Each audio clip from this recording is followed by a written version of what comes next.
So more often than not, the traveling cart in Stardew Valley does not have anything of value. Occasionally you'll get some things you need for the community center, but overall it's just not that great.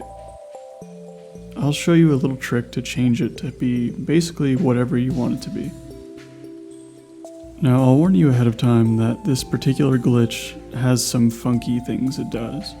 It will essentially duplicate your save with a different seed number attached to it, and I'll talk about that more a little bit later, but for now I'll show you how to actually do it. After you've already had your game created, and you've already checked your traveling cart to see that it doesn't have anything you want, back out of the game, create a new file, and over in the advanced options area, type in essentially a random number. I'm going to use a couple different ones, but you can type in whatever you want here, and then back out once again and reload the save you originally played on.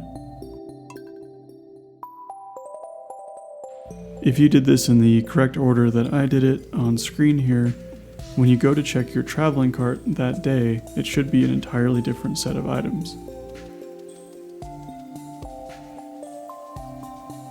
In this case today, I made it so that I'd have a bunch of ancient seeds available to me.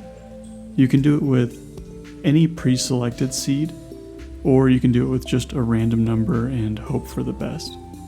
I'll leave a handful of ones that I consider to be helpful for early game in the description, and you can kind of enter those in if you'd like. The only thing, like I mentioned before, once you save this day, it will create a duplicate of your save with that seed number attached to it. It's kind of hard to explain, but essentially what you're doing by doing this is altering your world seed. And your world seed is where your game gets traveling cart contents, your geode contents, your night events, things like that. So when you change it using this method, you're also going to change everything else going forward. It doesn't damage any of your save files by any means, but it will create an extra save file, and you can basically just continue on that new save file or go back to your old one before you messed with these seed settings.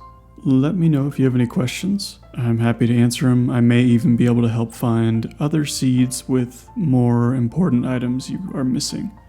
This should work on any console, though on the Switch, the numbers that work for the PC will make different items on that version. I don't know why, it's just kind of how it goes.